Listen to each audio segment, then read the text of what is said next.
ધોરણ 10ના સર્વે વિદ્યાર્થી મિત્રો, સ્વાગત કરું છું આપ સૌનું ફરીવાર આપણા આ યુટ્યુબ સેશનની અંદર.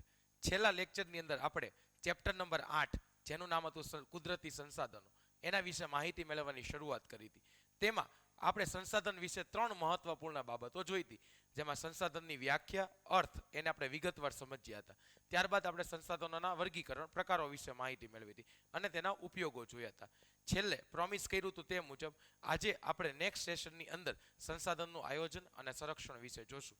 હવે અત્યારનો પ્રશ્ન મૂળભૂત રીતે એવો ઉદ્ભવ્યો છે કે સંસાધન છે તેનું આપણે આયોજન અને સંરક્ષણ શું કરવું પડે છે. આયોજનનો મતલબ થાય પ્લાનિંગ અને સંરક્ષણનો મતલબ થાય કન્વર્સેશન. તો આ કન્વર્સેશન શું કરવું પડે છે, તો હવે એના વિશે આપણે માહિતી મેળવીએ કે એને બચાવી કેવી રીતે શકાય. તો સૌથી પહેલા અત્યારના સમયની અંદર છે ને, આપણે સંસાધનો જે આપણને કુદરત પાસેથી મળે છે એનો આપણે બેફામ ઉપયોગ કરીએ છીએ, અને આ બેફામ ઉપયોગ છે ને તે ઘટે અને આ સંસાધનો સારી રીતે સચવાય, તે આજનો આપણો મુખ્ય ટોપિક છે. તો સંસાધનો વેસ્ટેજ કેવી રીતે થાય છે, અત્યારના સમયમાં સંસાધનોનું આયોજન અને સંરક્ષણ કેમ જરૂરી બન્યું છે, એના વિશે હવે આપણે માહિતી મેળવવાની શરૂઆત કરીએ. સૌથી પહેલા કહે છે માનવીની જરૂરિયાતો અમર્યાદિત છે. આપણે સૌ જાણીએ છીએ કે હ્યુમન નીડ્સ આર અનલિમિટેડ, કે આપણી વોન્ટ્સ છે એ અનલિમિટેડ છે, કે આપણે સવારથી સાંજ સુધી કેટલી બધી જરૂરિયાતો હોય અને એક જરૂરિયાતમાંથી જ બીજી જરૂરિયાત ઉદ્ભવતી હોય છે. એટલે આપણે માણસની જરૂરિયાતો છે ને પહેલાથી અમર્યાદિત રહી છે. હવે એની સામે શું છે, જ્યારે કુદરતી સંસાધનો છે ને એ મર્યાદિત છે. હવે માણસોની સંખ્યા વધે, આપણે સૌ જાણીએ છીએ જેમ જેમ વસ્તી વધશે, માણસો વધશે, એમ જરૂરિયાતો વધવાની છે. જરૂરિયાત અમર્યાદિત છે પણ સંસાધનો મર્યાદિત છે. એટલા માટે આપણે એનું આયોજન બનાવવું પડે, એના રક્ષણ માટે છે ઓપ્શન્સ વિચારવા પડે. આગળ કહે છે વિજ્ઞાન તકનીકી ક્ષેત્રે થયેલા અસાધારણ વિકાસથી અને ભયંકર વસ્તી વિસ્ફોટથી, એક તો વિજ્ઞાન ટેકનોલોજી ક્ષેત્રે વિકાસ થયો અને બીજી બાજુ વસ્તીમાં વધારો થયો, તો એનાથી સંસાધનોનો વપરાશ ખૂબ જ વધી ગયો છે. જો આપણે અત્યારે હજી ગંભીરતાપૂર્વક નહીં વિચારીએ તો ભવિષ્યમાં તેના માઠા એટલે નકારાત્મક પરિણામો છે ને આપણે ભોગવવા પડશે. તેના કારણે આપણે સંસાધનોનું સંરક્ષણ કરવું એટલે સંસાધનોનો વિવેકપૂર્ણ ઉપયોગ કરવો, યોગ્ય ઉપયોગ કરવો, એનો મતલબ તેવો થશે. આગળ કહે છે જ્યારે કોઈ વૃક્ષ અથવા જીવ એના અસ્તિત્વ ઉપર સંકટ ઊભું થાય, કે એની પ્રજાતિ છે એના ઉપર અસ્તિત્વનું કોઈ સંકટ ઊભું થાય, તેના માટે ગોઠવેલ વ્યવસ્થાપનને આપણે સંરક્ષણ કહીએ છીએ. એવી રીતે આપણે સંસાધનોનો વિવેકપૂર્ણ ઉપયોગ કરીએ તેને સંસાધનોનું સંરક્ષણ કહેવાય છે. તો એના માટે કયા કયા ઉપાયો છે એ વિચારી શકાય. તેમાં કહે છે સંસાધનના આયોજન અને સંરક્ષણ માટે અગત્યની બાબતો. હવે મેં અલગ અલગ મુદ્દાઓ છે એવી રીતે આપણે સમજવાનો પ્રયત્ન કરીએ. પહેલા નંબરનો મુદ્દો આપણને અહીંયા એવો આપી દીધો છે કે સૌથી પહેલા કોઈ એક પ્રદેશને એકમ ગણીને તેના વપરાયેલા, વણ વપરાયેલા અને સંભવિત સાધનોની ઉપલબ્ધિ વિશે જાણકારી મેળવવી. શું કરવા માટે? હવે એક ટોપિક આપણે એવો વિચારીએ કે કોઈ એક પ્રદેશ ગણી લીધું. માની લો કે મેં ગુજરાત ગણ્યું. આ ગુજરાતને અત્યારે આપણે એકમ ગણી લઈએ છીએ. હવે એકમની અંદર આપણને 3 વસ્તુ કહે છે. સૌથી પહેલા જેનો ઉપયોગ થઈ ગયો છે તે, બીજા નંબરે વણ વપરાયેલા જેનો ઉપયોગ નથી થયો, અને ત્રીજા નંબરે કહે છે સંભવિત. તો આપણે એ વિચારવું પડશે કે કેટલા સંસાધનો છે એનો ઓલરેડી ઉપયોગ થઈ ગયો છે. બીજા નંબરે વણ વપરાયેલા, એટલે આપણી પાસે પડ્યા છે પણ એનો ઉપયોગ થયો નથી. અને ત્રીજા નંબરે સંભવિત છે, મીન્સ કે ભવિષ્યમાં મળવાની સંભાવના છે, હાલમાં નથી, અથવા આ જગ્યાથી મળી શકે એમ છે. જો આ ત્રણેય વસ્તુનો ડેટા આપણી પાસે હોય તો એના આધારે આપણે પ્લાનિંગ બનાવી શકીએ, એનો ઉપયોગ છે બરાબર યોગ્ય રીતે કરી શકીએ. બીજા નંબરે કહે છે જે સંસાધનો અનવીનીકરણીય છે. અનવીનીકરણીય સંસાધન વિશે મેં આની પહેલાના લેક્ચરમાં સમજાવેલું છે. જે લોકોએ ન જોયેલું હોય એ જરૂરથી જોજો. અનવીનીકરણીયનો મતલબ શું થાય કે જે સંસાધનો છે એકવાર ઉપયોગ થયા પછી આપણે એનો પુનઃ ઉપયોગ નથી કરી શકતા, જેને આપણે પુનઃ અપ્રાપ્ય કહીએ છીએ. પેટ્રોલ, ડીઝલ, ખનિજ તત્વો એનો સમાવેશ એમાં થાય છે. અનવીનીકરણીય છે, તેનું વૈજ્ઞાનિક ઢબે દોહન કરવું જોઈએ એટલે વપરાશ કરવો જોઈએ. વપરાશ અનિવાર્ય હોય ને ત્યાં જ કરવો જોઈએ. અત્યારના સમયમાં આપણે મોટા ભાગની છે ને ટુ વ્હીલ્સ જોઈએ છે, ટુ વ્હીલર્સ જોઈએ છે, એના એન્જિન છે ને સારી એવરેજ આપે ને એવા આવે છે. કારણ કે પેટ્રોલ ડીઝલ છે એની માંગ વધે છે, તો એનો વેડફાટ વધારે ન થાય, કારણ કે તે અનવીનીકરણીય છે. તો અત્યારના એન્જિન છે ને તે એવરેજ સારી આપે, પેટ્રોલનો ઓછો ઉપયોગ કરે અને સ્પીડ સારી આપે એવા બનાવવામાં આવે છે, જેના કારણે આપણે એનું વૈજ્ઞાનિક ઢબે દોહન કરીએ છીએ. આગળ કહે છે ત્રીજું, સંસાધનોની માત્રા વધારી શકાય. જે સંસાધનો છે એની માત્રા આપણે વધારી શકીએ છીએ એના માટે સઘન એટલે ચોક્કસ પ્રયત્ન કરવા જોઈએ. પછી કહે છે વર્તમાન સમયમાં સોધાનો મતલબ થાય સસ્તા. વર્તમાન સમયમાં સોધા છે, સસ્તા છે અને સહજ રીતે ઉપલબ્ધ છે, બધે આપણને સહજ રીતે મળી જાય છે. તો એવા સંસાધનને વેડફવાના બદલે ભાવિ એટલે ભવિષ્યની જરૂરિયાત માટે કરકસર કરીને આપણે સાચવવા જોઈએ. આનું એક બેસ્ટ ઉદાહરણ હું તમને આપું, પાણી, વોટર. વર્તમાન સમયમાં દરેક વ્યક્તિને સહજ રીતે મળે છે, સોધું સસ્તું મળે છે. તો એને આપણે વેડફવાનું નથી, ભવિષ્યની જરૂરિયાત માટે બચાવવાનું છે. અત્યારે આપણે જે પાણીની તંગીઓ વિશે જોઈએ છીએ અને ભવિષ્યમાં હજી પાણીની તંગી વધવાની જ છે. તો જે આપણને સહજ રીતે મળે, સોધું મળે છે ને કરકસરપૂર્વક સાચવવા જોઈએ ને વેડફવા ન જોઈએ. આગળ કહે છે જે સંસાધનો મર્યાદિત માત્રામાં ઉપલબ્ધ છે, મર્યાદામાં મળે છે, તેને સંસાધનોને જાળવી રાખવા તકનીકી વિકાસ દ્વારા કે ટેકનોલોજીનો વિકાસ કરો, ટેકનોલોજીનો વિકાસ થાય તેના કારણે વૈકલ્પિક સ્ત્રોતો એના બદલામાં શેનો યુઝ કરી શકાય. જેમ કે અત્યારે આપણે પેટ્રોલ ડીઝલના બદલે ઇલેક્ટ્રિસિટીનાથી ચાલતા વાહનોનો ઉપયોગ કરીએ છીએ, ઈવી વાહનોનો ઉપયોગ થાય છે, તો વૈકલ્પિક સ્ત્રોતોની શોધ લાંબા ગાળે ફાયદાકારક બનશે. 6 નંબરનો મુદ્દો છે સંસાધનોના સંરક્ષણ માટે તંત્ર દ્વારા જરૂરી કાયદો નિયમો બનાવવા જોઈએ અને તેનું અમલીકરણ કરવાવું જોઈએ. નાગરિકો છે, જનજાગૃતિ છે, લોકોમાં કેળવાય એવા પ્રયત્ન કરવા જોઈએ. આપણે 6 મુદ્દા જોયા. સૌથી પહેલા કોઈ એક દેશ કે પ્રદેશને એકમ ગણી લીધું, તેના વપરાયેલા, વણ વપરાયેલા અને સંભવિત સંસાધનો વિશે માહિતી મેળવી. બીજા નંબરે જે અનવીનીકરણીય છે તેનું આપણે શું કરવું જોઈએ, તેને વૈજ્ઞાનિક ઢબે દોહન કરવું જોઈએ. જેની માત્રા છે વધારી શક્ય છે તેના ઉપાયો વધે તે માટે પ્રયત્ન કરવો જોઈએ. પછી ચોથા નંબરે આપણે જોયું જે સોધા છે, સસ્તા છે ને વેડફાય નહીં, એના બદલે છે તેને આપણે ભાવિ જરૂરિયાત માટે સાચવવા જોઈએ. મર્યાદિત માત્રામાં ઉપલબ્ધ છે એને તકનીકી વિકાસ દ્વારા અન્ય સ્ત્રોતો શોધવા જોઈએ અને કડક નિયમો બનાવવા જોઈએ. આટલી માહિતી આપણે મેળવી. પહેલો ટોપિક આપણે પૂરો કર્યો આજના સેશનનો, જેને આપણે એવું કહીએ છીએ સંસાધનોનું આયોજન અને સંરક્ષણ. ચાલો બીજા નંબરનો ટોપિક છે જમીન નિર્માણ પ્રક્રિયા. હવે જમીન નિર્માણ પ્રક્રિયા છે ને એ બોર્ડની પરીક્ષામાં તમને 3 માર્કમાં પૂછે કે જમીનનું નિર્માણ કેવી રીતે થાય છે. હવે આપણે એના વિશે માહિતી મેળવીએ. જમીન નિર્માણ પ્રક્રિયા, સોઇલ ફોર્મેશન, કે જમીનનું નિર્માણ કેવી રીતે થાય. સામાન્ય રીતે ભૂસપાટીનું ઉપલું પડ જેમાં વનસ્પતિ ઉગે છે એને આપણે જમીન કહીએ છીએ. કે પૃથ્વીની સપાટી પર ભૂસપાટીનું ઉપરનું સ્તર જે પાતળું પડ જેને આપણે ખોદી શકીએ છીએ એના ઉપર વનસ્પતિ ઉગે છે એને આપણે જમીન કહીએ છીએ. જમીન એ પૃથ્વીના પોપડા પર અનેકવિધ કણોનો છે બનેલું એક પાતળું પડ હોય છે.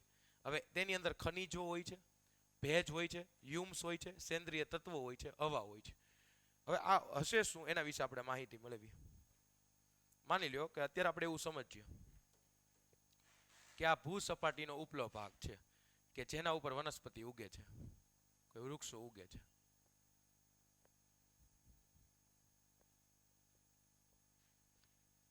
એને આપણે ઉપરના ભાગને તમે કીધું એ મુજબ જમીન છે એ પાતળું સ્તર છે. પાતળા સ્તરની અંદર કયા કયા તત્વો હોય છે તો આ તત્વોના નામ લખી જાય. એમાં ખનિજો હોય છે, ભેજ હોય છે, હ્યુમ્સ હશે, સેન્દ્રિય તત્વ અને હવા. હ્યુમ્સ શું બને, હ્યુમ્સ કઈ રીતે બને એ આપણે આજે સમજીએ. હ્યુમ્સનો મતલબ થાય જૈવિક તત્વો. હ્યુમ્સને આપણે એવું પણ કહી શકીએ જૈવિક તત્વો. હવે આ જે ઉપરનો ભાગ દેખાય છે આપણને જ્યાં વનસ્પતિ ઉગે છે એની નીચે આ માટીના છે ને બધા મૂળ હશે. આ મૂળની અંદર ખનિજ દ્રવ્ય, ભેજ, હ્યુમ્સ, સેન્દ્રિય તત્વ, હવા આ બધી વસ્તુ હશે. હવે જેવા મૂળ જ્યાં પૂરા થશે ને ત્યાં માટીના મૂળ ખડકો હોય છે. મૂળ ખડકો જેને આપણે બીજા નામથી માતૃ ખડકો કહે છે. આ મૂળ ખડકોનું બીજું નામ છે માતૃ ખડકો. માતૃ ખડકોને ઘસારો લાગે અથવા એનું ખવાણ થાય, બેક્ટેરિયા દ્વારા છે એનું ખવાણ થાય, ઘસારો લાગે એટલે એના નાના ટુકડા થઈ જાય છે. અને આ નાના ટુકડાથી છે ને જમીનનો ઉપરનો ભાગ બને છે આપણે સૌ જાણીએ છીએ. હવે જૈવિક તત્વ અને સેન્દ્રિય તત્વ જમીનમાં ઉમેરાય કઈ રીતે એના વિશે માહિતી મેળવી. આ વૃક્ષો છે, આ વૃક્ષના પાન છે તે જમીન પર પડે, આ વૃક્ષના પાન જમીન પર પડે અને સડે, પછી સડે, અમુક સમય જાય કોહવાઈ જાય, સડે. આ સડેલા પાન પછી એ જમીનમાં ઉતરે એ પહેલા એનો ભૂકો બની જાય જેને આપણે ચૂરણ કહીએ છીએ. આ ચૂરણ અથવા ભૂકો છે એનાથી જમીનમાં સેન્દ્રિય તત્વ ઉમેરાય. આ સેન્દ્રિય તત્વનો ઉપયોગ આપણે ખાતર તરીકે કરી શકીએ. આ કુદરતની કરામત છે કે વૃક્ષના પાનો ખરે છે, એ પાનો ખરે છે એ સડે એમાંથી એક ચૂરણ બને છે જેને આપણે સેન્દ્રિય તત્વ કહીએ છીએ. તેમાં જમીન માટેનું એક ખાતર કહી શકાય છે. તો આ પહેલું આપણે સેન્દ્રિય તત્વ સમજે જે જમીનને છે બરાબર છે તેના પાન જ ઉપલબ્ધ કરાવે છે. જૈવિક તત્વ, જૈવિક તત્વો કઈ રીતે એડ થશે એના વિશે માહિતી મેળવી. જૈવિક તત્વ માટે આપણે એવું સમજવું પડે કે જ્યારે કોઈ જ્યારે કોઈ જીવજંતુઓ અથવા પ્રાણીઓ મૃત્યુ પામે પછી એનું શરીર હશે એ પણ કોહવાઈ જશે. આ કોહવાયેલા શરીરના જેટલા અવશેષો છે એ બધા પણ જમીનમાં એડ થશે, એટલે જૈવિક તત્વો એડ થઈ ગયા. આ બધામાં હવા અને ભેજ તો એડ થાય જ છે. આ બધાથી એક ફોર્મેશન બને છે. ખનિજ હોય, ભેજ હોય, યુમ્સ હોય, સેન્દ્રિય તત્વો અને હવા હોય, આ બધાના કારણે જમીનની રચના થાય. તો મેં તમને સમજાવ્યું એ ફટાફટ રિવીઝ કરી લઈ કે સૌથી પહેલા આપણે શું જોયું કે રિવિઝનમાં સૌથી પહેલા આપણે શું કરીએ છીએ કે આ ઉપલું પડ જેના ઉપર વનસ્પતિ ઉગે છે, જેને જમીનનું પાતળું સ્તર આપણે જમીનના ઉપરથી કહે છે, એની નીચેના મૂળ ખડકો આવેલા છે, એને ઘસારો લાગેનું ખવાણ થાય, જેથી એના નાના નાના ટુકડા વિભાજિત થઈ જાય, જેથી ઉપરનો ભાગ બને છે. એની અંદર છે ભેજ અને હવા તો હોવાની જ છે. હવે મેં તમને આગળ એવું સમજાવ્યું ખનિજ દ્રવ્યો કઈ રીતે ઉપલબ્ધ થાય, તો એની અંદર જૈવિક તત્વો એડ થાય, જેમ કે જીવજંતુ પ્રાણીઓ મૃત્યુ પામે એના અવશેષો કોહવાય જાય, જમીનમાં એડ થશે. જ્યારે સેન્દ્રિય તત્વ માટે વૃક્ષોના પાન છે એ ખરે અને એ ખરીને સડે એના ચૂર્ણની અંદરથી છે એનો ઉપયોગ થાય. જેટલું જમીનમાં યાદ રાખજો, જે જમીનમાં સેન્દ્રિય તત્વોનું પ્રમાણ, જમીનના સેન્દ્રિય તત્વ અને જૈવિક તત્વ આ બંને પાસે વનસ્પતિનો વૃદ્ધિ તેમજ વનસ્પતિનો વિકાસ કરવાની ક્ષમતા છે ને તે આમની પાસે હોય છે. વનસ્પતિનો વૃદ્ધિ અને વિકાસ કરવાની ક્ષમતા છે તે જૈવિક તત્વો અને સેન્દ્રિય દ્રવ્યો વિશે હોય છે. બધી જમીનમાં એક સરખા હોતા નથી, એટલે બધી જમીનમાં એનું એક સરખું પ્રમાણ હોતું નથી, પરંતુ તે ઉપલબ્ધ કરાવવાનું કામ આવી રીતે થાય છે. ચાલો નેક્સ્ટ આગળ જોઈએ આપણે ટોપિક જમીન એટલે શું. તો અહીંયા સુધી આપણે જમીનની વાત કરી હતી. ખનિજ, ભેજ, યુમ, સેન્દ્રિય તત્વ, હવા વગેરે ભળે છે. પહેલા નંબરે આપણે ઉપલું પડ, પાતળું પડ જેને જમીનના નામે ઓળખીએ છીએ તેના વિશે જોયું. આ પોપડા છે અનેકવિધ કણોથી બનેલું છે. ખનિજ, ભેજ, યુમ, સેન્દ્રિય તત્વ, હવા ભળે છે. હવે જો આવ્યું જમીન નિર્માણ, મૂળ ખડકો એટલે માતૃ ખડકો, હમણાં આપણે આગળ ભણ્યા. મૂળ ખડકો, માતૃ ખડકો, તેના ખવાણ અથવા એનું ધોવાણ થાય, ઘસારો લાગે, તેના પદાર્થોથી થાય છે, જેમાં જૈવિક અવશેષો, ભેજ અને હવા ભળે છે. જો આવી ગયું જૈવિક અવશેષો, ભેજ, હવા, બધી વિગતો લખી નાખી છે. તમે ખાલી આ આકૃતિને મગજમાં બેસાડી દો ને તોય તમે આરામથી છે ને પ્રોસેસ તમારે જાતે લખી શકો છો. કે જેમ કે ભૂ સપાટીનું ઉપલું પડ જેને આપણે જમીન કહીએ છીએ એની નીચેના મૂળ ખડકો આવે છે, એને ઘસારો ખવાણ થાય જેથી નાના નાના ટુકડા વિભાજિત થઈ જાય છે. હવે હવા અને ભેજ બધી જમીનમાં હોવાનું જ છે, એમાં યુમ્સ, જૈવિક તત્વ, સેન્દ્રિય તત્વ એડ થાય, લ્યો જમીન બની ગઈ, બીજી કોઈ વસ્તુ નથી. જમીનના પ્રકાર છે, જમીનના રંગને આધારે પાડી શકીએ, આબોહવાને આધારે પાડી શકીએ, માતૃ ખડકો, કણ રચના, ફળદ્રુપતા જેવી જમીન, આ બધાના આધારે આપણે એના પ્રકાર પાડી શકાય છે. જમીન એટલે શું, ફરીવાર આપણે રિવિઝન કરી લઈએ. પૃથ્વીના પોપડાની ઉપરની સપાટી કે પડ જેને આપણે જમીન કહીએ છીએ, તે વનસ્પતિમાં વૃદ્ધિ અને વિકાસ કરવા માટેના જરૂરી ખનિજ દ્રવ્ય અને જૈવિક દ્રવ્યોમાં આવેલા હોય છે. મેં અગાઉ કીધું સેન્દ્રિય તત્વ એટલે ખનિજ દ્રવ્ય અને જૈવિક તત્વ જે વનસ્પતિના વૃદ્ધિ અને વિકાસ માટે હોય છે, તો તે ખનિજ દ્રવ્યોમાં આવી ગયા છે. જમીન એટલે સેન્દ્રિય પદાર્થયુક્ત ઝીણા કણ વાળો પોચો ખડક, એ પણ કીધું સેન્દ્રિય તત્વ વાળો પાતળું સ્તર ધરાવતો પોચો ખડક. આગળ કહે છે અર્થાત ભૂપૃષ્ઠ પરના માતૃ ખડક અને વનસ્પતિ દ્રવ્યોનું મિશ્રણ થાય અને અસંગઠિત પદાર્થોનું પડ કે સપાટી બને એને આપણે જમીન કહીએ છીએ. વિદ્યાર્થી મિત્રો, આ સેશનની અંદર આપણે બે વસ્તુ જોઈ. સૌથી પહેલા આપણે સંસાધનોનું સંરક્ષણ અને આયોજન વિશે સમજીએ, બીજા નંબર આપણે જમીન નિર્માણ વિશે સમજીએ. નેક્સ્ટ લેક્ચરમાં આપણે જ્યારે ભેગા થશું અને જમીનના 8 પ્રકારો વિશે જોશું, એની શોર્ટકટ ટેકનિક જોશું અને આ ચેપ્ટર છે એની વિગતપૂર્ણ માહિતી છે નેક્સ્ટમાં જોશું. આ સેશનની અંદર તમને મેં બે વસ્તુઓ શીખવાડી છે, એનું રિવિઝન કરો, નોટ્સ બનાવો, પૂરા માર્ક મેળવો એવી શુભેચ્છા સાથે મળશું આપણે નેક્સ્ટ સેશનમાં. ત્યાં સુધી આપ સૌને જય હિન્દ, જય ભારત.